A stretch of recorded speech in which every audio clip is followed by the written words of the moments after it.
On a warm July morning, the kind that usually promises nothing more than sunshine and serenity, a young mother took her toddler son for what was supposed to be a simple morning hike through the rugged beauty of the Rocky Mountains. It was something they had done many times before, an easy loop trail, nothing dangerous or unusual. But on that day, neither of them returned. They had simply vanished without a trace. Park rangers searched tirelessly, combing every inch of the trail system. Theories ranged from accidental falls to unexpected animal encounters or disorientation leading them off course. Still, no bodies turned up. No pieces of clothing, no gear, no footprints leading into the wilderness. Nothing. Nearly 6 years passed, and the story faded into whispers. Locals still spoke of it occasionally, sharing it with new hikers as a cautionary tale, a reminder of how even the most benign trails could turn dangerous. But for the authorities, and especially for those who loved Sarah and Ethan Brennan, it remained an open wound, an unresolved chapter that refused to close. Then, in a chilling twist of fate, 6 years to the month, everything changed. A research team from the University of Colorado had been conducting studies on geothermal activity in one of the park's more isolated hot springs. The region, known for its bubbling mineral pools and vibrant thermal features, had always been of scientific interest. But on this trip, the team detected something unusual, a temperature irregularity deep within a spring near the Cascade Trail system.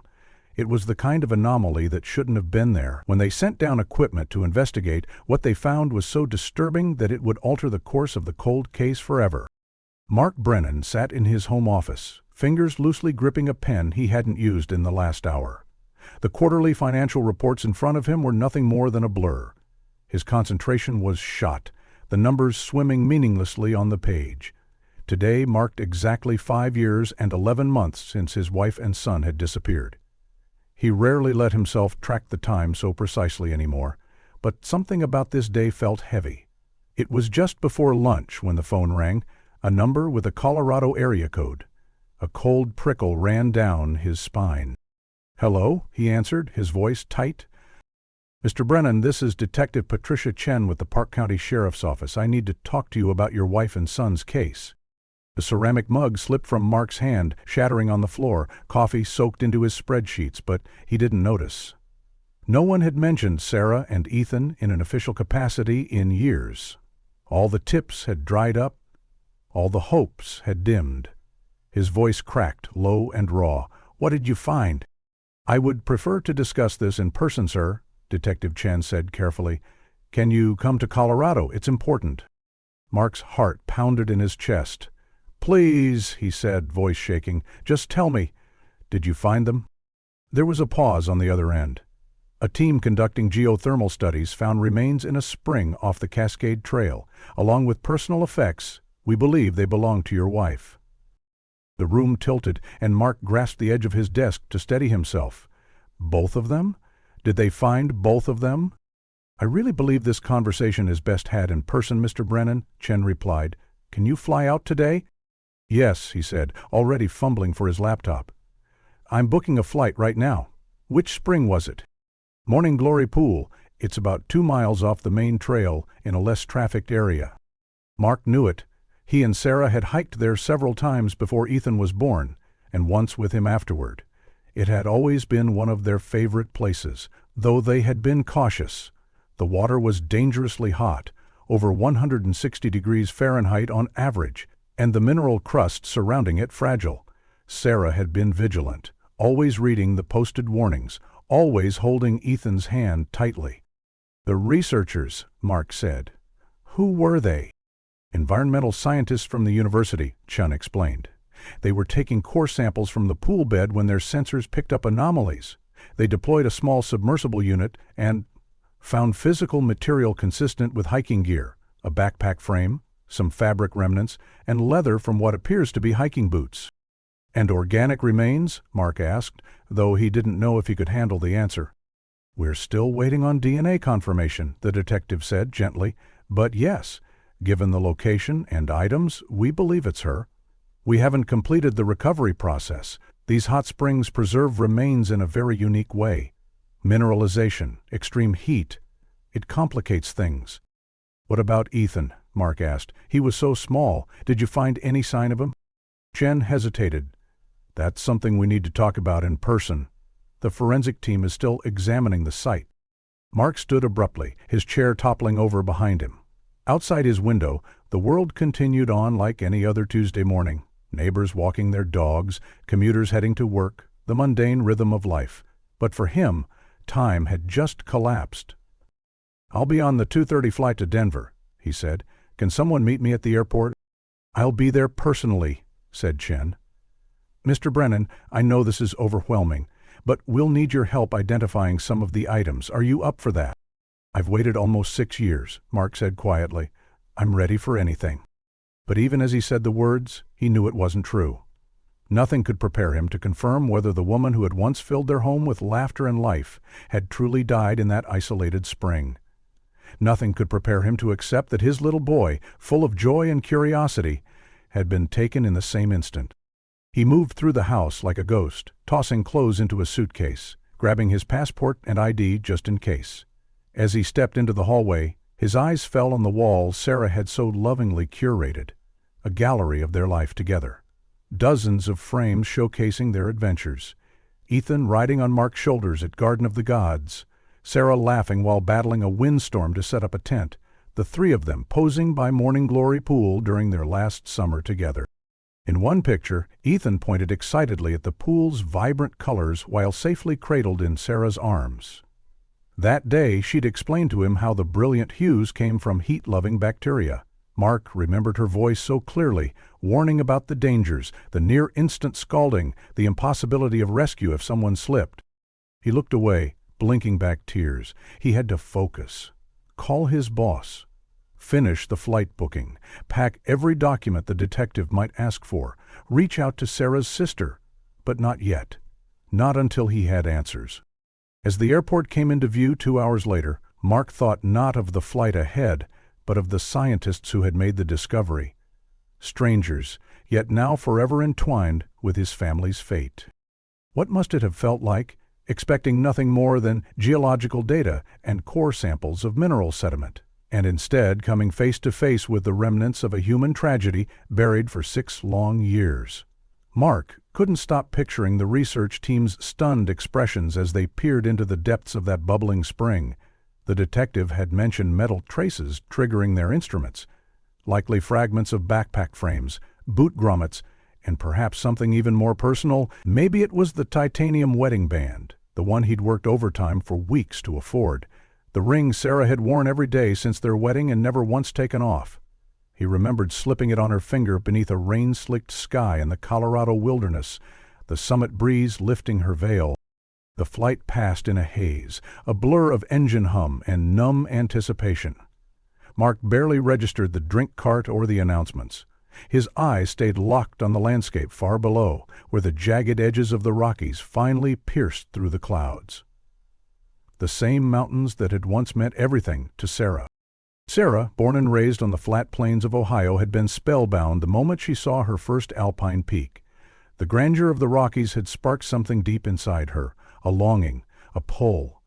The mountains were more than a backdrop, they were her cathedral. After Ethan came along, she refused to give up her passion. She adapted instead. They bought a top-of-the-line baby carrier, plotted out modified routes, and packed every emergency item possible. Her confidence in the outdoors had always grounded him, even when he questioned his own strength. And now, for the first time in 6 years, Mark might get real answers. Though one question continued to weigh the heaviest on his heart: what had become of Ethan? It lingered in every pause Detective Chen made, every softened phrase. The spring's hostile environment could preserve bones, encase items in mineral armor, but a 2-year-old child? In water that boiled and burned with acidity? What remnants could possibly survive that inferno? As the plane began its descent, Mark leaned against the window, forehead touching the cold glass. The horizon shimmered with the golden haze of early afternoon light, casting the peaks in long shadows. Somewhere out there, among those ridges and valleys, his wife and son had vanished. Somewhere out there, the truth had waited for 6 years beneath the surface.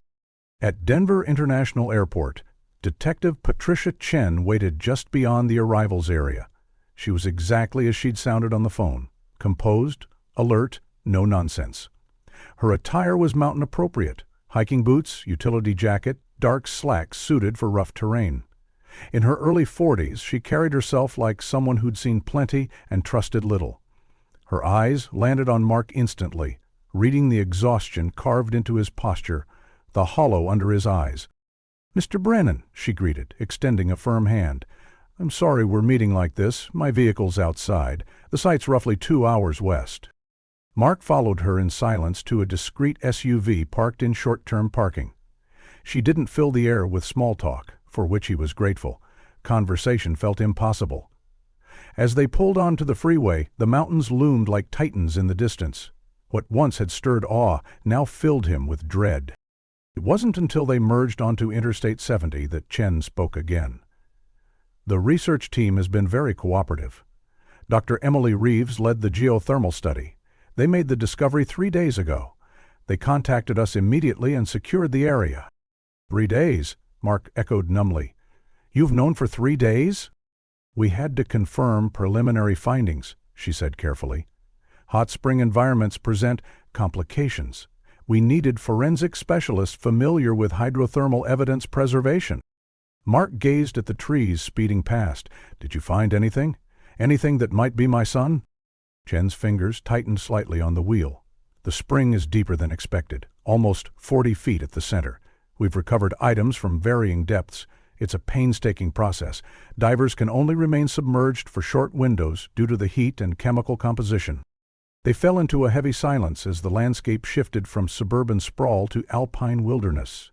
They passed through tourist havens like Idaho Springs and Georgetown.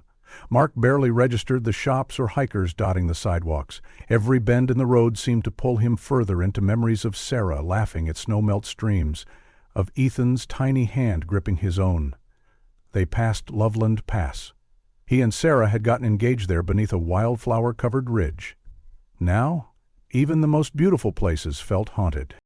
Finally, they reached the Cascade Trail access point. The lot was cordoned off with crime scene tape, and a cluster of government vehicles was nearby. The usual serenity of the area was disrupted by the hum of activity and grim purpose. Officers standing guard gave subtle nods as Chen led him past. Mark tried not to meet their eyes. The 2-mile hike to the spring dragged like a dream. Mark heard the operation before he saw it. Distant voices, the thrum of generators, radios crackling. As the path curved, Morning Glory Pool came into view. The scene was jarring. The same mesmerizing blend of blue, green, and yellow swirled at the center of the pool, but now surrounded by scaffolding and equipment. A floating dive platform had been assembled at the edge, anchored with caution. People in hazard suits moved methodically, securing containers and logging samples. A woman in a weather-stained University of Colorado jacket approached. Her name tag read Dr. E. Reeves. Her face was streaked with fatigue and grime. "Mr. Brennan," she said softly, "I can't tell you how sorry I am." Mark nodded stiffly. "We were collecting core samples from the microbial mats when our instruments detected metal at depth," she explained. "Per our protocol, we investigated the anomaly. What we found wasn't what we expected." She led them to a canvas tent set up several yards from the pool. Inside were folding tables lined with trays and sealed evidence bags, each carefully labeled. Mark's steps faltered. The first item stopped him cold. A corroded backpack frame. Still recognizable. Sarah had researched it for weeks before buying that model. It had fit her frame perfectly. Faded shreds of purple nylon clung to it still. "That frame was likely what triggered our magnetometer," Dr. Reeves explained. "It was lodged in sediment near the bottom. Its angle suggests it might have been weighted intentionally." "Weighted?" Mark repeated, dread building in his chest. Chen stepped beside him. "That's what we're investigating. Natural movement can occur over years, but some elements, placement, spacing, are raising questions." At the next table, his breath caught. Sarah's hiking boots, or what was left of them. The leather had survived in patches, just enough to reveal her custom orthotic inserts. Nearby sat her key fob, still bearing the logo of the dealership where they'd bought the Subaru together. And then, most painful of all, was a small evidence pouch. Mark reached out with trembling fingers. Inside was her wedding ring, titanium, unmarred by time or heat. He flipped it slowly in his hand, his eyes catching the inscription on the inside band, "To the summit and back, M and S." He'd had it engraved after their first multi-day hike, a nod to their shared promise that no matter how steep the climb, they'd always return to one another. The positioning of the recovered items suggests your wife entered the spring fully clothed, wearing all her gear, Detective Chen said with careful precision, her tone deliberately neutral but unmistakably grim. "That's not typical for an accidental fall," she continued, glancing at the evidence layout once more. "In most hot spring incidents, the victim slips partially, perhaps a foot or leg, usually while leaning in too close, snapping a photo, or reaching out without proper footing. But full-body immersion? Still strapped into a backpack, boots on, fully dressed? That's highly unusual." Mark's breath caught. "Sarah knew the dangers," he murmured, his voice dry and hollow as if each word scraped its way out. "She studied every guide, memorized safety protocols, and drilled them into both of us, especially once Ethan came along. She would never have been careless near thermal features." "Never!" Chen nodded slowly. "That's exactly what we need to investigate. Because there's something else." She turned toward a tablet displaying topographic and geological data. Morning Glory Pool, unlike most thermal springs in the area, has a peculiar structure. The visible portion looks deceptively shallow, but our research partners discovered a narrow vertical shaft, a chimney, essentially, beneath the surface. It extends far deeper than anyone expected. The core drops nearly 40 feet. Mark's stomach twisted at the implication. So, items could be trapped at different levels? Chen hesitated, her silence confirming his fears. "Yes," she said. "Debris and possibly remains could have settled at various depths. It's going to take time to recover everything." Mark felt lightheaded. The idea of pieces of Sarah, bits of her memory, of their shared life, spread across layers of this natural tomb was almost too much to bear. "What about other hikers?" he asked abruptly, seizing on something. "Anything that might offer clarity. Trail logs, security footage at the lot?" "We're pulling everything from July 15th, 6 years ago," Chen said. "Your wife signed the trail register at 8:47 a.m. that morning. Unfortunately, this system connects with multiple trails. In summer, hundreds of hikers pass through daily. It's like finding a needle in a haystack. Even more so after this much time." Before Mark could respond, a shout echoed across the investigation site. A diver, half submerged in the pool, waved urgently from the recovery platform. Chen immediately excused herself and jogged toward the scene. Mark stood alone amid the evidence, among fragments of his wife's last day.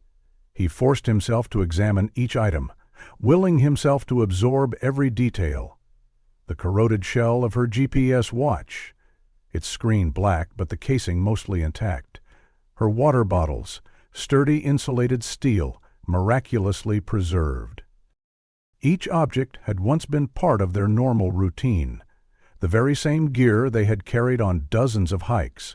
Now it sat lifeless, arranged like ancient relics, souvenirs of a tragedy. But one thing struck him harder than all the rest. There was no sign of Ethan. No tiny sneakers, no crumbs or wrappers from the organic snacks Sarah packed religiously. No pacifier, no miniature jacket, not a scrap of the child carrier she always strapped across her back. The silence of his presence, the absence of his belongings, rang louder than any discovery. When Chen returned, her face was unreadable. "Mr. Brennan," she said, her voice low, "the dive team has located additional items at a deeper level. The operation will continue for several more days. In the meantime, I think you should rest. Let us get you to the hotel." Mark stood firm. "Did they find anything of Ethan's?" She paused, weighing her words. "Nothing conclusive. But, Mr. Brennan, the absence of specific evidence can also be meaningful." He turned to her, frowning. "What does that mean?" "If both your wife and son had entered the pool together, we would expect to recover items from both. So far, everything we've retrieved points solely to your wife. No trace of Ethan." Mark blinked. "Are you saying he wasn't with her?" Chen nodded. "It's a possibility we have to consider. If Sarah entered the spring alone, whether voluntarily or otherwise, it opens a different set of questions. Where was Ethan? What happened to him?" For the first time in 6 years, Mark felt something he hadn't allowed himself in a long time. Oh, if Ethan hadn't been in the spring, if he'd somehow been separated beforehand, then there was a chance, however faint, that he had survived. "We're reopening this as a potential criminal investigation," Chen said. "We'll be re-interviewing everyone associated with the park. Rangers, employees, regular hikers, anyone who might have been here on that day. We're casting the net wide." She led him back along the trail toward the parking area. As they walked, Mark glanced over his shoulder one last time. Morning Glory Pool glimmered in the sunlight, as deceptively tranquil as it had always appeared. Its colors had once inspired awe in him. Now, all he could see was a quiet, deadly beauty that had hidden a truth for 6 years. It had taken his wife, but it hadn't taken Ethan. Somewhere, buried in this wilderness, there were still answers. Whether they would bring solace or new agony was anyone's guess. By the time dawn broke the next morning, a full-scale command post had been erected in the Cascade Trail parking area. Rows of search and rescue personnel gathered around maps and satellite photos spread across folding tables. Radios chirped, dogs barked, teams suited up for the day's operations. Mark arrived early, greeted by Chen, who handed him a paper cup of steaming black coffee and a fluorescent orange vest marked "Family" in bold letters. "We've divided the area into search grids based on where Sarah may have gone," she said, "and because this is now being treated as a potential crime scene, we're canvassing every structure within a 5-mile radius." "Structures?" Mark asked, pulling the vest over his shoulders. The coffee tasted burnt, but the warmth in his hands was grounding. "Old mining cabins, emergency shelters, ranger stations, anything that might have offered cover or concealment," she replied. "There are dozens in this sector. If someone interacted with Sarah and Ethan that day, especially if the weather turned, it's possible she sought refuge somewhere." Mark nodded slowly. Sarah had always been meticulous. She mapped every route, noted every shelter's location. She even marked potential emergency spots in red ink. As if summoned by the conversation, a park ranger approached. He looked to be in his early 50s, with a sun-worn face and clear, steady eyes. His ranger uniform was neat, his utility belt arranged with practiced precision. "Detective Chen," he greeted. "I'm Ranger Tom Mitchell. I pulled the maintenance records from all shelter cabins in this area going back 6 years." Chen gestured to Mark. "This is Mark Brennan, Sarah's husband." Mitchell's demeanor shifted, his eyes softening. He extended his hand. "Mr. Brennan, I'm very sorry for your loss. I've been patrolling these trails for over 15 years. I remember your wife. She was always polite, meticulous about signing trail logs. It's not often you see that kind of discipline from casual hikers." Mark swallowed hard. "Thank you. We'll do everything we can to help figure this out," Mitchell added. "If there's anything hidden in these woods, something missed the first time, we'll find it." She always signed in properly, listed her expected return time. "Exactly the kind of hiker we wish everyone would be," said Ranger Tom Mitchell, his tone tinged with a quiet admiration. His eyes scanned the treetops absently, as though still watching for hikers even now. "You remember her?" Mark asked, hope flaring in his chest, however briefly. "Huh." Mitchell nodded. "Hard to forget someone who was so consistent. She hiked regularly, didn't she? Sometimes with you, but often with the little one in the carrier. That stuck with me." He pulled out a battered field notebook, its cover creased from years of use. "After I got the call from Detective Chen last night about the shelter inspections, I went through my personal notes from that season." Mark leaned forward, his pulse picking up. "I was actually on duty that day," Mitchell said. "July 15th, 6 years ago." Detective Chen looked up sharply. "You were? Well, that's not in the official investigation files." Mitchell sighed and shrugged. "I was performing routine maintenance, checking shelter cabins, making sure everything was stocked and secure. It's in the park's operations records, But I guess nobody thought to compare that schedule against the missing persons timeline. Back then, everyone assumed it was a simple accident. "Where were you exactly?" Mark asked. "I started up at Timber Creek Shelter in the morning," Mitchell said, flipping through his notes. "Then hit Pine Ridge and Avalanche Creek later in the afternoon. Those cabins form a triangle along several alternate loops from the main trail. All of them are within reach of where your wife signed in." Mark bent over the map spread out across the folding table. If she decided to cut off the main trail due to weather or to rest, any of those shelters would have made sense. "That's what I've been trying to recall," Mitchell said. "We had a pop-up rainstorm that afternoon. Nothing dangerous, but enough to send hikers running for shelter if they weren't dressed for it. I remember making sure each shelter was secure. All doors unlocked, supplies stocked, everything in order." "Sarah wouldn't have been unprepared," Mark said, "but with Ethan in tow, she might have sought cover just to keep him dry. He hated being wet." "Were the shelter logbooks ever checked after the disappearance?" he asked, directing the question at both Mitchell and Chun. They exchanged glances, the unspoken answer hanging in the air. Chen answered first.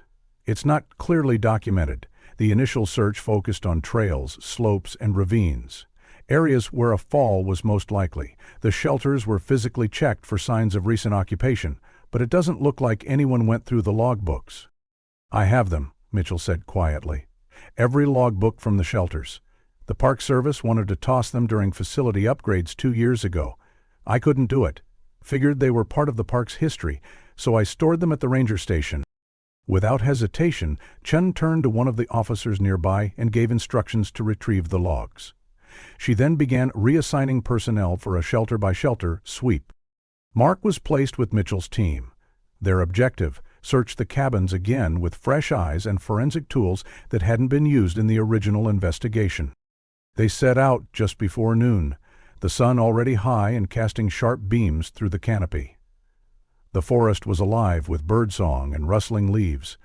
Mitchell led the way at a brisk practice pace, pointing out landmarks and trail markers as they walked. "Your wife knew these trails like the back of her hand," he said. "She always had a map. Knew exactly where each shelter was." "She did," Mark said, catching his breath.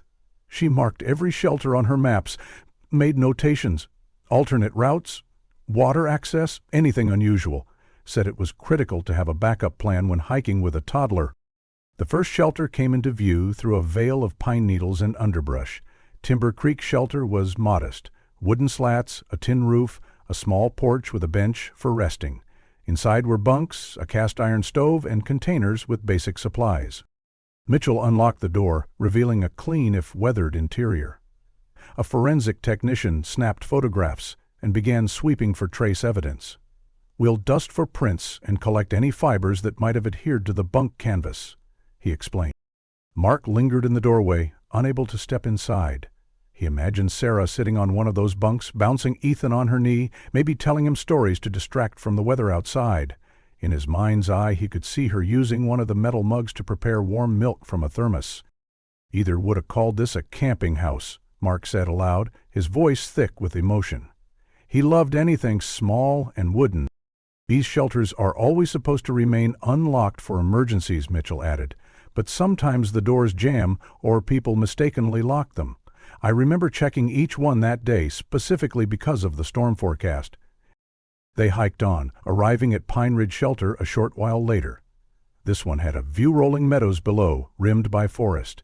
The setup inside was identical, but the atmosphere felt different, more open. Again. The forensic team moved efficiently, documenting everything. Mark watched silently, trying to picture Sarah's decision-making. If clouds were rolling in and Ethan was tired, which path would she have taken? Would she push for the upper loop trail she'd talked about? "She liked to explore," Mark said to Mitchell. "But she was cautious with Ethan. She only took him on trails she'd already vetted herself." "Did she mention any plans for that day?" Mitchell asked. "She said she wanted to show him the alpine meadow," Mark said, remembering suddenly. "It's up past Morning Glory on the higher loop." Mitchell's eyes narrowed slightly in thought. "Then she wouldn't have gone toward Timber Creek. That's on the wrong side of the loop." she'd have veered up toward Avalanche Creek. The third and final shelter, Avalanche Creek, was further out. They reached it in late afternoon, the sun slanting through tall firs. The cabin sat in a quiet glade, the sounds of the nearby creek creating a constant, soothing rush. It was noticeably more remote than the others, the trail leading to it less maintained, more narrow. Mitchell unlocked the door and stepped inside. "We replaced the lock 4 years ago," he said, motioning toward the newer mechanism. "The old one kept sticking." Mark hovered outside, unease prickling at his skin. Something about this place felt heavier. Maybe it was the dense trees pressing in from all sides, or the sound of the water masking their movements. It wasn't just secluded, it felt hidden. The CSI team got to work, scanning, photographing, and swabbing for any fragment of truth that time hadn't erased. Mark lingered near the doorway, his eyes scanning every beam, every corner. "If she made it here," he murmured, "this would have been her last hope." Standing in the clearing beside the Avalanche Creek shelter, Mark imagined the overwhelming silence that must have greeted anyone arriving here alone. The dense canopy filtered light into fragmented shafts, and the sound of the nearby stream drowned out everything else. This place, while scenic, had an isolated, almost secretive atmosphere. "I can see how someone might feel incredibly alone here," he murmured, maybe even scared. "If Sarah came here with Ethan," he added, voice trailing, "and someone else was already inside, or came along later." Mitchell glanced toward the open doorway. "These cabins sleep 6 to 8, depending on the season. During storms, it's common for strangers to share space. Most of the time, it's hikers helping each other out. But—" he didn't finish the thought. He didn't need to. As the search team branched out, checking the woods surrounding the shelter, Mark lingered near the creek. The water tumbled past, crystal clear and cold, fed by snowmelt from higher elevations. It had been flowing long before his family arrived and would continue long after, unchanging, indifferent. Somewhere in these mountains, his son had been separated from his wife. Someone must have witnessed something, done something, or, at the very least, knew something. Whether out of fear or complicity, they had stayed silent for 6 long years. The question now was whether time had buried those secrets too deeply, sealing them away as the spring's minerals had done to Sarah's remains. After nearly 3 hours of meticulous searching, a sudden squawk of static crackled through Detective Chen's radio, followed by an urgent voice. She inhaled sharply and turned to the group. "They've found something at the ranger station," she said. "We need to get back immediately." Mark's pulse spiked, a strange mix of dread and anticipation tightening his chest. The hike back was grueling. Chen moved with determined urgency, her pace brisk and unrelenting. Mark struggled to match her stride, his breath ragged from exertion and rising anxiety. Mitchell stayed close beside him, offering a steadying hand whenever the terrain turned treacherous. "What do you think they found?" Mark asked, wiping sweat from his brow. "Could be anything," Mitchell said cautiously, though the tightening of his jaw betrayed his concern. "The ranger station has private quarters and storage areas that weren't thoroughly searched before. If someone working there had something to hide." When they emerged from the woods, the ranger station had transformed. Police cruisers and unmarked vehicles now flanked the lot. Yellow tape marked off boundaries, and uniformed officers stood at strategic points, restricting access. Inside the building, shadowed figures moved methodically, combing through every room. Detective Chen met them at the entrance, clipboard in hand. "We secured a warrant to search all employee lockers and communal spaces," she explained. "Started with the current staff, then we opened the older lockers, those left behind by seasonal workers." She guided them through the public area, where trail maps and educational materials adorned the walls, leading into a restricted hallway lined with metal lockers. Some were ajar, marked with evidence tags. "Locker 47, she said, pausing in front of a faded green door, "hasn't been assigned in over 4 years. According to the station manager, it used to belong to Jake Morrison, a seasonal worker who left suddenly in 2019. The door stood partially open, the lock visibly cut. Mark stepped forward, his gaze drawn to a table set beside the locker. Evidence bags lay in a neat row. In the first, a delicate silver necklace. Its small compass pendant sparkled faintly beneath the plastic. His breath caught. "That's Sarah's," he said quietly, almost reverently. "I gave it to her for our 5th anniversary. She wore it on every hike. Said the compass would always help her find her way back to me." Another bag held a white gold wedding band inlaid with tiny diamonds. Sarah's alternate ring, the one she kept in her pack to wear when not hiking. His heart clenched. "These were hidden behind a false panel inside the locker," Chen said. "Whoever did this went to great lengths to conceal them." Mark could barely speak. "Jake Morrison," he repeated. "Who is he?" Mitchell moved closer, his face etched with a mix of recognition and disbelief. "I remember Jake. Young guy, mid-20s back then. Worked 2 summer seasons here. Quiet, kept mostly to himself. Always punctual, good at trail maintenance, but not much of a people person." Mark's fists clenched. "What did he look like?" "Brown hair, average build," Mitchell recalled. "Not the kind you'd remember from a crowd. Lived in employee housing. One day he just packed up and said he had a job in Utah. We never heard from him again." Chen was already scrolling through a file on her tablet. Jake Andrew Morrison, born April 3, 1994, worked summers 2018 and 2019. No criminal record.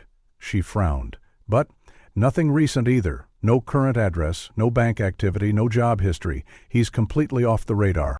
"He's hiding," Mark whispered, eyes fixed on his wife's necklace. "He killed Sarah, took her things, and he's been hiding for 6 years. "We're issuing a nationwide BOLO alert," Chen said. "His name, photo, and identifying details are going out to every agency in the country. He won't be able to stay invisible much longer." She turned back to Mark. "But first, I need you to formally confirm these items. You're sure they belonged to your wife?" Mark reached out, then halted just before touching the evidence bag. "The necklace," he said. "It's engraved on the back, our initials and the year. She never went on a hike without it. Said it was her charm." Chen gently flipped the bag over, revealing the inscription etched into the silver backing. "M and S. Always find your way home. 2015. Mark nodded, tears pricking the corners of his eyes. "That's it. That's hers." "If Morrison kept these," Chen began, her voice low, "they could be trophies, tokens from the murder." The room fell quiet. No one said what they were all thinking. That killers who keep trophies often plan to revisit them. "Why leave them here, though?" Mark asked. "Why not take them when he fled?" Mitchell offered a theory. "These old lockers rarely get checked. Unless there's a need for space, they're ignored. Maybe he thought the locker would stay untouched. Maybe he planned to come back for them eventually." As the crime scene team documented the locker, its false back panel, and the surrounding area, Mark found his eyes drifting to the employee lounge visible through an open door. It was startling in its normalcy. An outdated coffee maker, a fridge covered in safety flyers, a plastic table surrounded by mismatched chairs. He pictured Jake Morrison sitting there after the murder, sipping coffee, laughing along with coworkers as though nothing had happened, planning his exit, calculating how long it would take for suspicion to fade. "Mr. Mitchell," Chen said, her voice cutting through his thoughts. "We'll need a full statement, everything you remember about Morrison, every interaction, every complaint, anything strange, however small it seemed at the time." Mitchell nodded grimly. "I'll help however I can."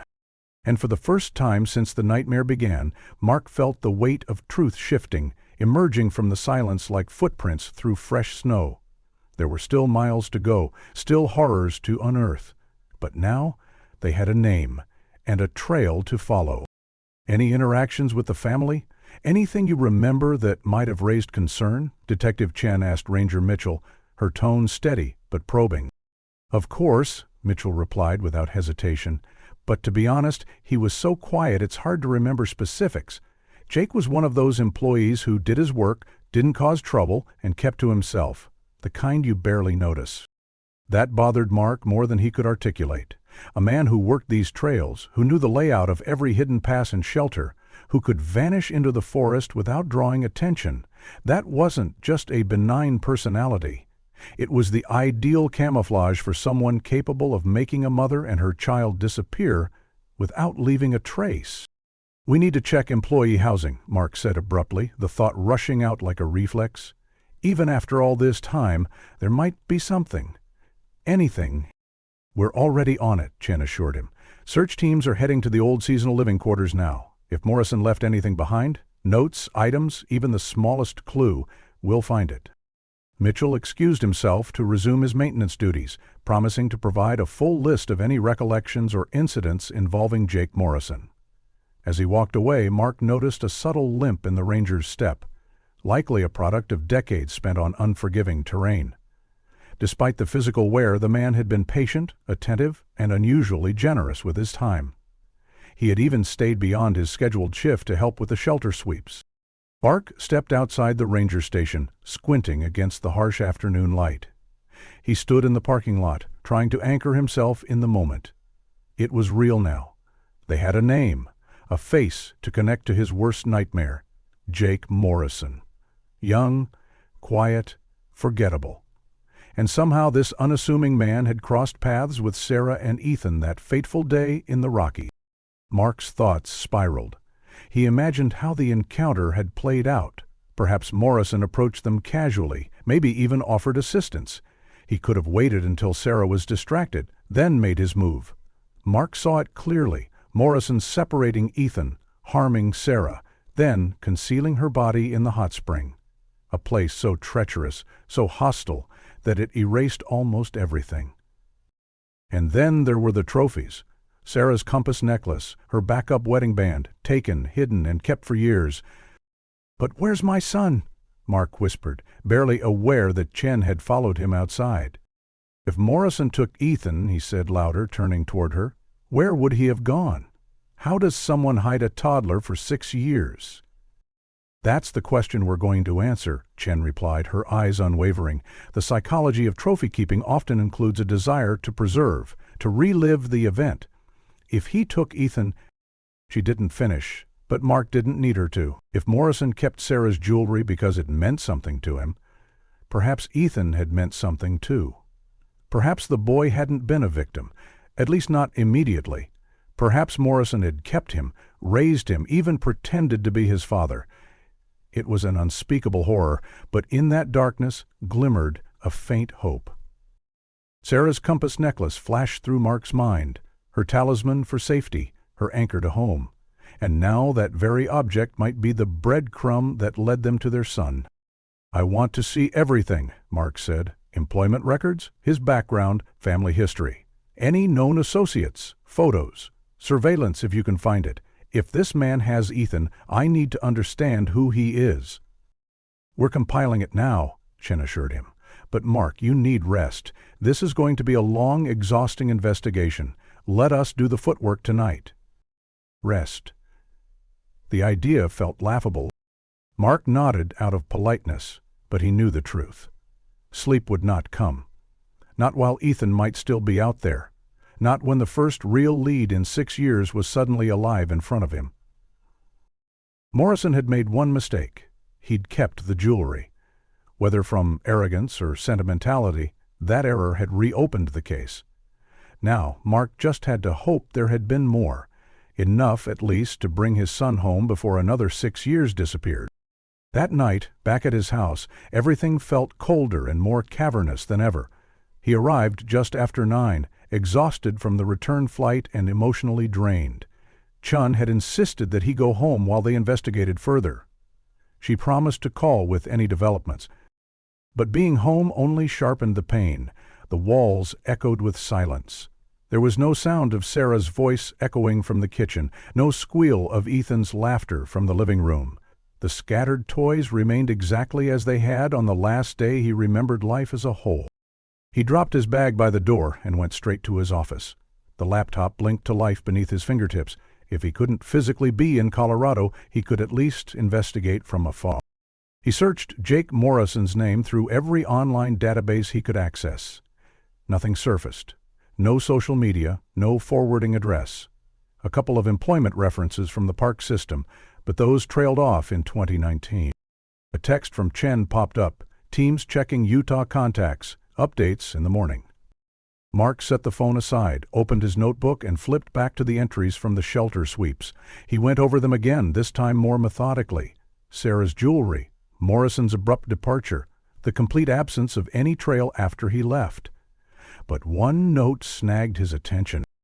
Mitchell had mentioned the lock at the Avalanche Creek shelter had been replaced 4 years ago because it had started jamming. Mark had written it down without much thought at the time. But now that detail nagged at him. 4 years ago would have been 2020.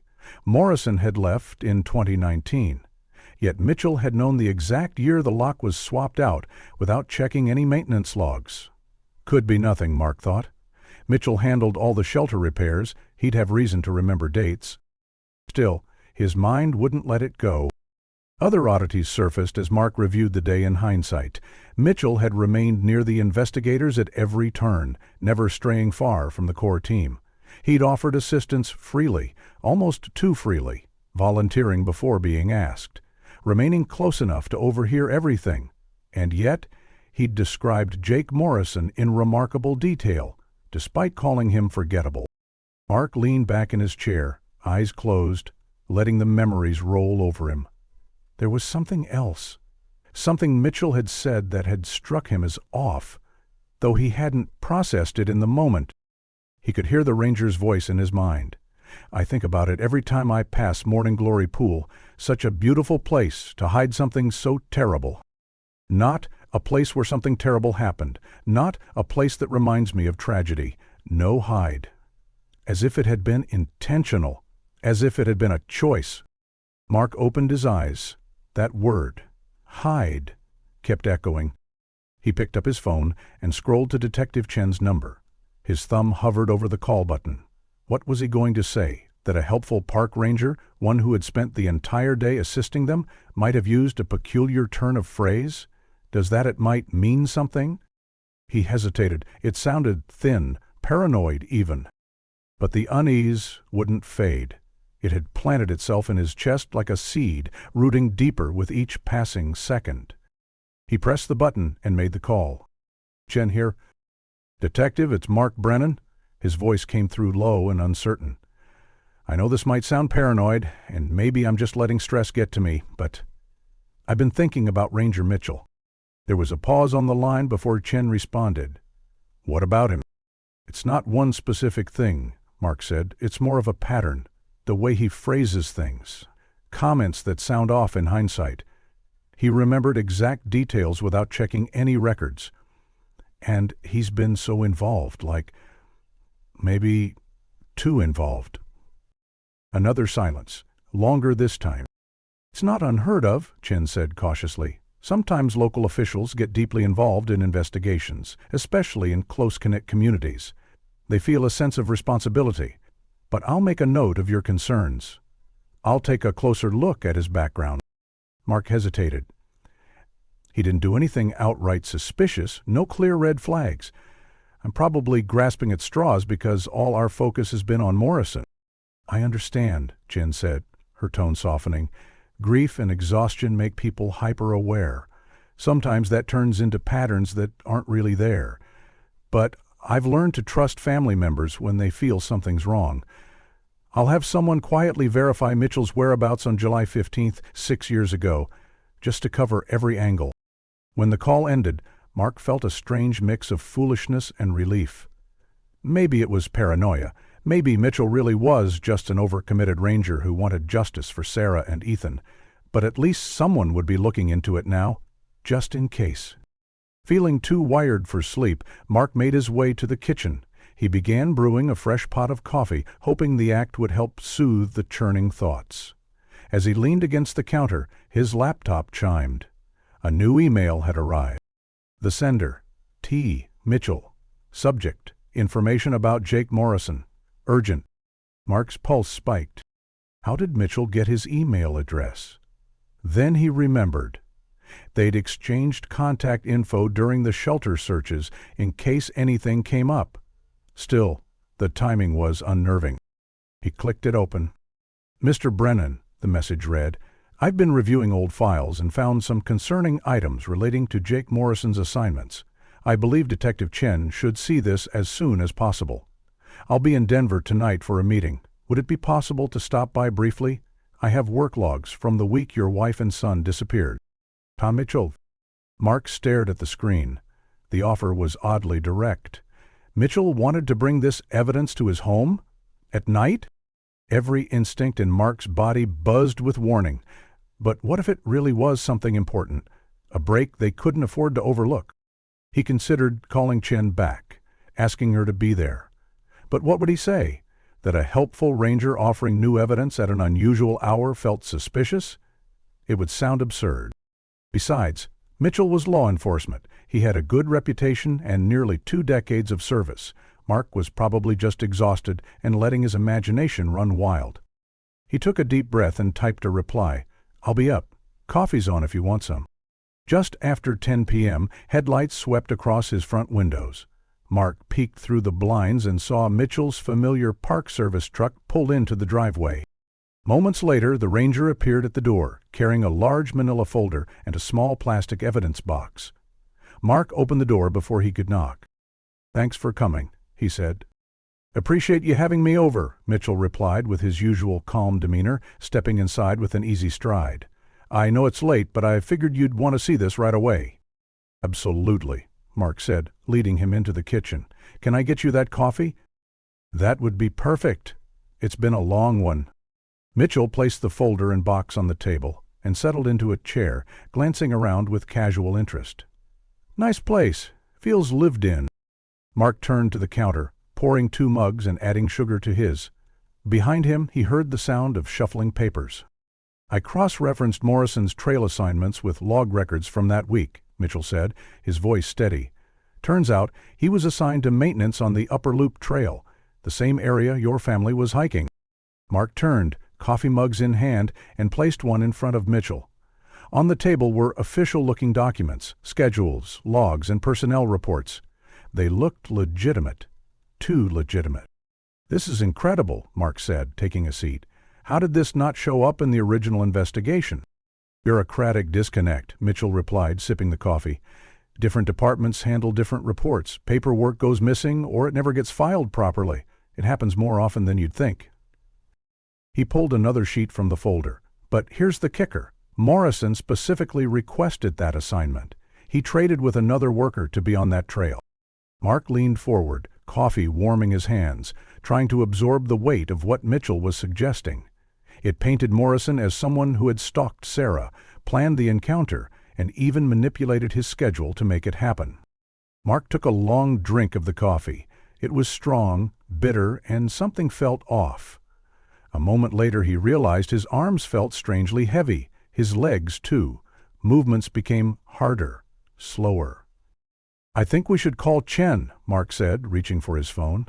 But even that motion felt sluggish. His hand barely responded. Mitchell kept speaking, voice calm and clinical. "The thing about Morrison, he was too convenient. The perfect suspect, a ghost employee, the loner who disappeared. It was just too tidy." The room began to sway. Mark blinked, but his vision remained unfocused. His coffee mug slipped from his fingers, spilling across the table. He looked up at Mitchell, heart hammering. "What, did you?" "I'm truly sorry about this, Mark," Mitchell said, his voice fading to a murmur, "but you had to mention your suspicions to Chin. I saw the way she was watching me today, making notes." Mark tried to stand, but his legs crumpled beneath him. He collapsed sideways, the world dimming, tilting. "You just had to stir the waters," Mitchell murmured, crouching beside him. "Don't fight it, it's only a sedative." "I didn't want to hurt you. But we've got a long drive ahead, and I need you compliant." As darkness took hold, one word pierced the fog like a flare. "You're going to see your son again, Mark. That's what you wanted, isn't it?" "Ethan." That name, that voice, cut through everything. Mark's heart surged. His son. Mitchell knew where Ethan was. Then everything went black. Mitchell knew where he was. Mark struggled to form words, to force air through his throat and demand answers, but his tongue felt thick and lifeless. His limbs were heavy. The fog in his brain refused to clear, dragging him downward into a void where thought and speech could not take shape. The last thing he saw before that final slip into darkness was Mitchell's face, lined, sun-worn, and strangely sorrowful. There was something in his eyes that looked like regret, not triumph, not anger. Regret. And then everything went black. Consciousness crept back like a reluctant tide. At first there was only sound, the faint creaking of old wood, a low whistle of wind through tiny cracks.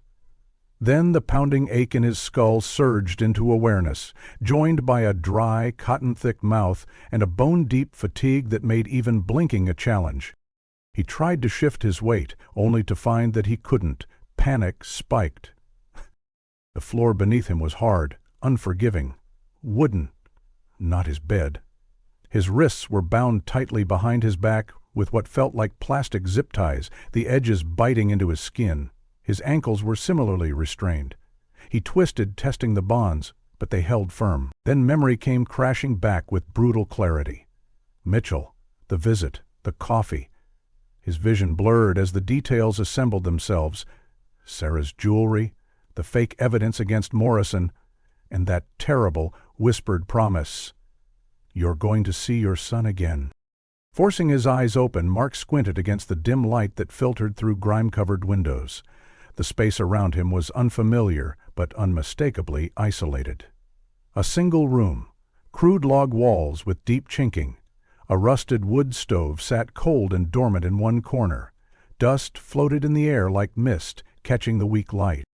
It wasn't one of the park's emergency shelters. No, this place was older, built before building codes or tourism. It was remote and forgotten, the kind of place people went when they didn't want to be found. The air was thick with the sour, fetid smell of mold, old food, and the unmistakable stench of human sweat, the kind that only comes from long, hidden occupancy. "You're awake." Mitchell's voice came from the shadows by the door. He stepped into the light, still dressed in his ranger's uniform, the badge on his chest catching a dull reflection. He pulled a wooden chair closer and sat down, casual and composed, like this was a routine debriefing rather than a hostage situation. "The sedative was carefully dosed," he said matter-of-factly. "You've been out for about 3 hours." Mark tried to wet his lips, to speak. His voice came out raspy, barely audible. "Where are we?" Mitchell leaned back, looking around with a hint of nostalgia. "My grandfather's old hunting cabin, about 15 miles from any established trail, completely off-grid. I've been meaning to sell it for years, but turns out it's still got its uses." He walked over, crouched down beside Mark, and checked the bindings with precise professional movements. Mark winced as the zip ties bit into his skin. "Can't have you trying anything, not just yet." "You killed Sarah?" It wasn't a question. Mitchell froze for a moment, then slowly rose to his feet, turning to the window. That wasn't supposed to happen. None of it was, but life doesn't follow a script. His tone was distant now, reflective. "My wife Rebecca and I, we tried for years. 5 years of tests, of appointments, 3 miscarriages. The last one nearly broke her. She wasn't herself afterward. She stopped talking. She attempted suicide twice." Mark pulled at the ties again, rage rising. "So you stole my child to replace yours?" Mitchell turned, his face tightening. "I didn't plan it. That morning, like I told you, I was checking shelters. Routine work. Then the storm hit. A freak cell, heavy lightning. I was at the Avalanche Creek shelter when your wife came running in. She was scared, holding Ethan. She asked if they could wait out the storm with me." His voice grew softer as he spoke, like he was reliving it all. Ethan was incredible. Just this little blonde whirlwind calling me Mr. Ranger in that tiny voice. He played with my radio, laughed when I pretended to call for backup. Sarah was relaxed, thankful. She said you'd stayed home sick, that nobody knew their exact route. He shook his head, eyes unfocused. She was going to hike out after the storm, but it lingered. The lightning was intense, and, with Ethan, she made the smart call to stay overnight. No cell signal. She figured she'd call you in the morning. Mark's heart pounded as he pictured Sarah, trusting, cautious, doing everything right. seeking safety, not knowing she'd found danger instead. "I called Rebecca on the satellite phone," Mitchell continued, voice cracking slightly. "Told her I'd found a boy, said his mom was careless, hiking in bad conditions. Told her maybe we were meant to find him." For the first time in months, Rebecca sounded alive again. "She was an excellent mother," Mark spat. "She'd never endanger Ethan." "Maybe, but I was desperate," Mitchell said. "I told Sarah everything, our infertility, our pain. She listened, she was kind, but she said no. Of course she did." He paused, shoulders sagging. I snapped. "I didn't mean to, but I did. Used a sleeper hold. Quick, painless, I told myself." Mark's entire body trembled, not just with fear, but with fury. "You murdered her!" Mitchell nodded slowly. "Then I had to fix it.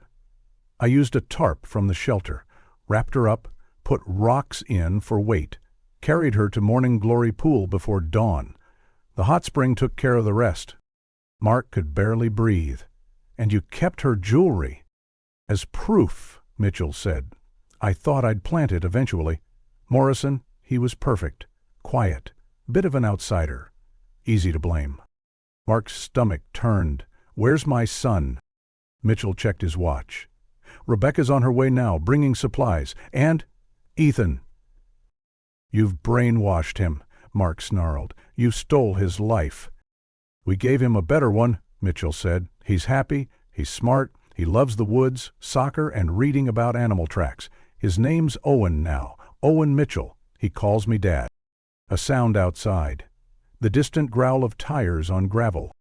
Mitchell moved to the window, watching the headlights break through the trees. "Right on schedule," he said. "Now, you're going to stay calm and quiet, or I'll have to sedate you again. And you wouldn't want Owen to see that, would you?" Rebecca's voice cut through the room with a clinical sharpness that chilled Mark to the bone. "I brought everything," she said briskly. "Tarp, lye, shovels. The boy's in the truck. We told him we were checking the cabin. Might be staying overnight." She looked at her husband with a grim nod. "Any sound from him," she added, tilting her head toward Mark, "and we risk traumatizing the boy, seeing things no child should ever witness." Mark froze. There was no mistaking what she meant. Then he heard them. Car doors shutting, voices. A soft, pleasant tone, feminine. Then a boy's voice, higher than it had been 6 years ago, but still achingly familiar. Mark's heart seized. Ethan. His son. His living, breathing son was just outside this hellish cabin, so close he could almost reach out, but impossibly far away, behind years of lies, of stolen identity, of unspeakable betrayal. The cabin door creaked open. Rebecca entered first, composed and cold-eyed, her graying hair pulled back tight. She wore outdoor gear and latex gloves, and in her hands she carried a large black duffel bag that clinked ominously when set down. She glanced at Mark without emotion, her gaze devoid of anything resembling empathy or remorse. "Is he secure?" she asked without preamble. "Tight as can be," Mitchell replied, not even looking at Mark as he cleared space on the table. "Where's Owen?" "In the truck." "Give him the iPad." "Told him we'd be a few minutes." "Something about checking for mice in the cabin?" Rebecca unzipped the duffel and began to methodically lay out the contents. Blue tarp folded tightly, bottles of industrial cleaning agents, gloves, ropes, even duct tape. Each item hit the table with a dreadful finality. "We should have done this years ago," she muttered, slipping on her gloves, "when he first started asking questions about the other woman. He saw a picture on a brochure once. Thought it looked like someone from a dream. I told him he must have seen her on TV. Mark's skin went cold. They had done this before, buried truth, erased a life. How many times had his son nearly remembered, nearly reached out across the void of manipulated memory? Through the filthy window, Mark could see the truck parked under the trees. Inside, a small silhouette glowed with the light of a tablet screen. 8 years old now, sitting quietly, absorbed in a game, unaware his parents were preparing to kill the man who had once rocked him to sleep, who had given him his name. "Smart thinking with the iPad," Mitchell said, nodding at the window. "How long do you think we've got?" "Downloaded a new game before we left," Rebecca answered. Should buy us an hour, maybe more if he doesn't get hungry. She opened another compartment of the bag and pulled out more supplies. Plastic sheeting, a collapsible shovel. "Where are we taking him?" she asked quietly. "There's an old mine shaft about 3 miles north," Mitchell said. "Over 100 feet down. It floods every spring. By the time anyone finds anything, if ever, it'll be too late." Mark gagged on bile. "You killed others?" he choked out. Rebecca laughed then, short and bitter. "Just one," she said. 5 years ago, a hiker who saw too much recognized Owen from a missing poster at a gas station. Started asking questions, started getting close. Tom handled it. We made it look like an accident. People fall all the time in the mountains. "We're a team," Mitchell said, standing beside his wife. "Always have been." "I brought Ethan home that night, told her what happened. She didn't hesitate. Said we'd been given a second chance, a gift. We weren't going to let it slip away." Mark pulled at his bonds until the plastic bit into his wrists. His son was just outside, alive, and in the care of 2 people who had killed to keep him, who would kill again. "Please," Mark rasped. "You have Ethan. Just let me go. I'll disappear. I won't come near him, I swear. You've already taken everything else." Rebecca turned toward him, her face blank. "You already told that detective you suspected Tom," she said flatly. "We can't let that trail grow legs." "No, Mr. Brennan. You should have left the past buried, just like we did with your wife." A sudden noise outside cut through the tension. Multiple car doors slammed shut. Mark's head snapped toward the window. Rebecca rushed over, peering through the grime. Her face paled. "We've got company. Multiple units. Police." Mitchell grabbed a rifle from the cabinet and moved to another window. "How did they find us?" Mark felt a jolt of wild hope. Chen. She had believed him. When he hadn't returned calls, had gone silent, she'd acted. She must have traced his phone, or his car. Maybe she'd kept an eye on him ever since he'd raised concerns about the ranger.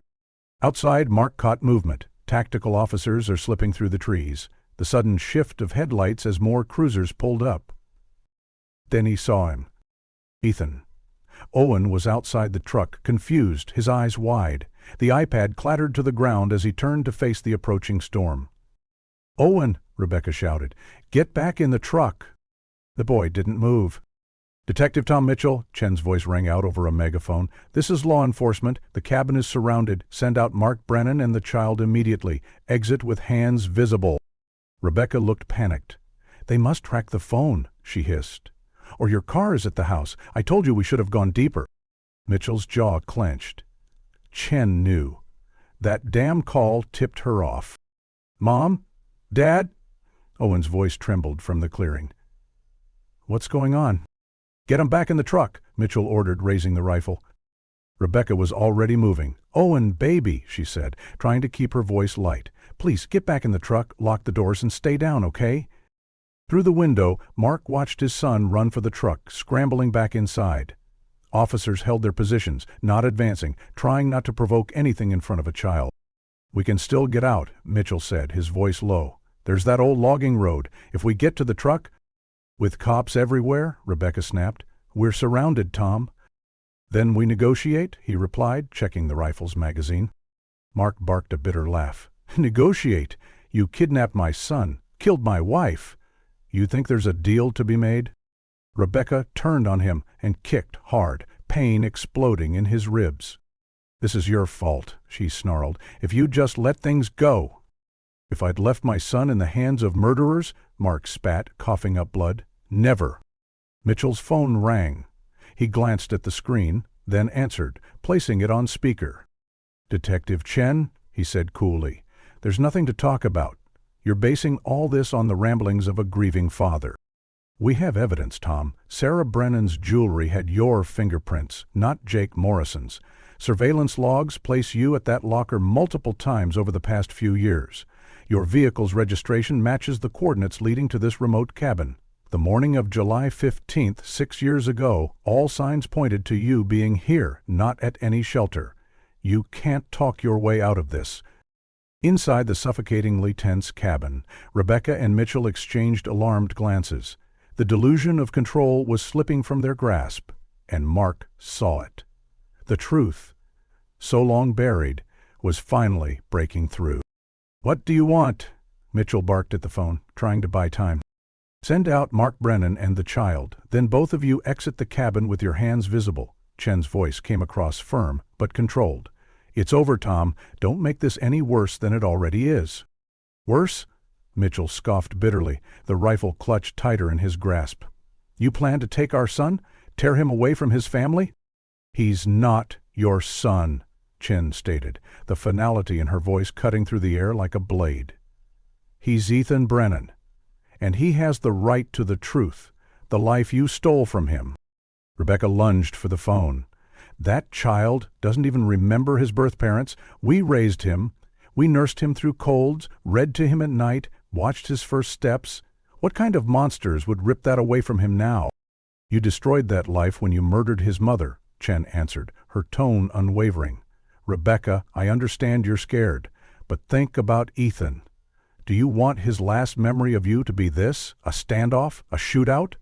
Let him remember something good instead." Mark, still slumped against the wall and coughing from the earlier tear gas, shouted hoarsely toward the phone. "There were no good memories. Every single one you gave him was a lie. Every bedtime story, every birthday, every hug was built on my wife's blood. You aren't his parents. You're his nightmares." Mitchell turned, eyes blazing, and leveled the rifle toward Mark. "One more word out of you." A blinding LED spotlight suddenly flared through the cabin window, casting long shadows and momentarily stunning everyone. It lit up the room like daylight. Outside, they heard the unmistakable slam of a car door. Mark's heart froze. His son was outside. "No!" Rebecca screamed, dashing to the window. "Owen, stay in the truck!" But the voice outside was clear, young, frightened, but unmistakably Ethan's. "Mom, Dad, what's going on? The police told me to come over. I'm scared." "Get back!" Mitchell roared, moving toward the door in a frenzy. Rebecca bolted toward the entrance to reach Ethan, desperation overtaking her. Mark saw his one chance and rolled with all his strength, tangling his legs with Rebecca's. She fell hard into Mitchell just as he spun toward the door. The rifle discharged. The deafening sound shattered the air, and a chunk of the door frame exploded into splinters. Outside, chaos erupted. "Shots fired, cabin perimeter, shots fired," shouted one officer. "Get the boy down," another voice yelled. Owen's scream was raw, high-pitched, and unforgettable. Mark's soul fractured at the sound. The next second, more canisters burst through the windows. Tear gas filled the cabin like storm clouds. The chemical smoke burned Mark's eyes and lungs as he gasped, blinded and coughing. Through the haze, Rebecca screamed Owen's name. She stumbled over Mark's restrained body, clawing toward the door. "Don't hurt my baby," she wailed. Strong arms seized Mark and dragged him across the floor into the fresh air. Cool night air hit his face like salvation. He sucked it in greedily, eyes still streaming. Tactical units swarmed around him, weapons drawn, securing the area. Chen appeared beside him, crouching low. "We've got him," she said quickly. "He's safe. In the ambulance. He's terrified, but he's unharmed." Mark's wrists were being cut free, blood rushing back into his arms with searing pain. He didn't care. "I need to see him," he said, staggering upright. She nodded. "They're waiting." Stumbling past officers and flashing lights, Mark reached the ambulance parked on the edge of the clearing. A small figure sat on the bumper, shoulders hunched, wrapped in a heavy blanket. A female officer was talking gently to him, but the boy looked inconsolable. Mark approached slowly, not wanting to startle him. "That's him," Owen whispered to the officer, pointing at Mark. "That's the man they had tied up. Is he bad?" The words shattered Mark's heart. The officer shook her head, speaking softly. "No, sweetie, he's not bad. He's been looking for you for a long, long time." The boy turned, wide eyes searching Mark's face. "Looking for me?" he asked, voice trembling. Mark knelt slowly, ignoring the pain. "Because I love you," he said. "Because I've missed you every day since you were taken." Owen's eyes flicked between him and the chaos behind them, the wailing sirens. his supposed parents being shoved into patrol cars. "I said you were dangerous." "I said a lot of things," Mark answered gently. "And we'll talk about them when you're ready. We'll go slowly, okay? No more lies." Owen didn't answer. He just stared, small body shaking, mind overwhelmed. But he didn't run. He didn't look away. It was the first miracle Mark had dared to hope for. Behind him, Chen approached. "They're being processed at county," she said quietly. "Both were charged with first-degree murder, kidnapping, and conspiracy. Mitchell cracked during booking, gave us a full confession. Rebecca still claims they were saving him." "Saving him," Mark echoed bitterly. "From what? A mother who adored him? A father who never stopped looking?" "She's delusional," Chen agreed. "But Mitchell's confession matches what he told you. He ambushed Sarah at the shelter when she refused to give up Ethan. Rebecca helped from the moment he brought the boy home. She even pushed that hiker off a cliff 5 years ago when he recognized Ethan from a missing poster. Mitchell alibied her." Mark looked back at the boy. His boy. "Now what?" he asked, voice ragged. "Now," Chen said, her voice softening, "now we give him time. And you fight like hell to bring him home. For real this time." But how did Sarah end up in Morning Glory Pool? It had taken Mark all this time to begin unraveling that nightmare. The answer, though chilling, made a horrifying kind of sense. Mitchell had returned 3 nights later, during a routine patrol, to move Sarah's body.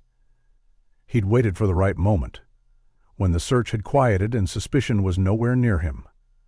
He'd chosen the pool for one reason: finality. Morning Glory Pool was deep and isolated, far off the main trail, where the bubbling water glowed in hues of emerald and gold. Beneath that stunning surface, though, the heat and chemical content destroyed everything. DNA, fingerprints, clothing, all broken down, erased by time and nature. It was the perfect place to hide a murder. Mark swallowed hard, picturing Mitchell walking those trails under the cover of darkness, carrying Sarah's body wrapped in a shelter tarp. While Mark had been out of his mind with worry, organizing search parties and begging strangers for help, Mitchell had already made her vanish forever. The forged adoption papers were Rebecca's work, Detective Chen explained in a tone of disbelief. She had a cousin who worked in family services a long time ago, picked up just enough to piece together fake documentation. They told neighbors it was a private adoption. It made Mark's skin crawl.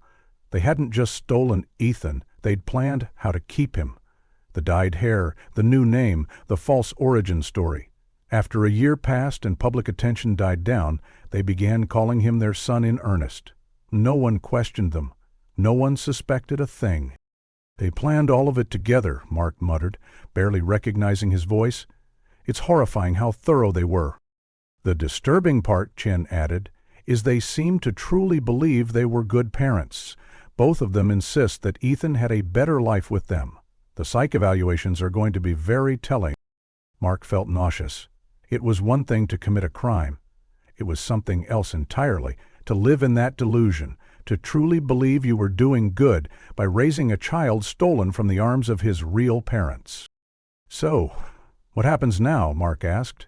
The question felt both urgent and surreal. "We begin slowly," Chen said. "Supervised visits, play therapy to help Ethan safely process everything. If it goes well, we'll move toward gradual reintegration. But Mr. Brennan, it might take time. He may never fully remember his life with you and Sarah." Mark said nothing, but the ache in his chest grew deeper. Through the one-way glass of the observation room, he saw Ethan, his son, sitting with a social worker and a child psychologist. The boy was hunched over in the chair, arms wrapped tightly around himself, looking painfully small. Lost. "Can I see him?" Mark asked. Dr. Martinez looked hesitant. "He's been asking about the Mitchells. He wants to know if they're okay. He hasn't accepted who you are yet, but seeing you might help soften the fear." Mark nodded and entered the room slowly. Ethan looked up and immediately leaned closer to the social worker, his body tensing. "Hi," Mark said gently, sitting across from him, making no move to get closer. "I know you're scared. I just wanted to say..." I've been looking for you for a long time, and whenever you're ready, I'll be here. I'm not going anywhere." Ethan didn't respond at first, but his eyes, Sarah's eyes, searched Mark's face as if trying to match it to something buried deep in memory. The policeman said, "You're my real dad," the boy said at last, his voice almost inaudible. "I am," Mark said, his heart thundering. "That, my mom and dad, they killed someone." Mark's breath caught. The pain in his son's voice was unbearable. "It's complicated," he said carefully. "The doctors are going to help us talk about it, understand it better, together. What matters right now is that you're safe." "But I love them," Ethan whispered. "They made me pancakes on Saturdays. We went camping. They read me stories. How can they be bad people if they loved me?" Mark nodded slowly, tears pricking the corners of his eyes. He turned to the social worker, a silent cue that he was done. That was all he could give right now. As he left the room, he felt crushed, but also hopeful. Ethan was alive. Traumatized, yes. Confused beyond measure, but alive. Dr. Martinez joined him in the hallway. "He'll need time," she said gently. "He'll have to grieve the only family he knew, while you're grieving the years you lost. It's not going to be the reunion you imagined, but it's a start." Mark nodded, staring through the glass as Ethan sat, small and silent, processing the collapse of everything he believed. The journey ahead would be long and hard, but Mark finally had something he hadn't had in years.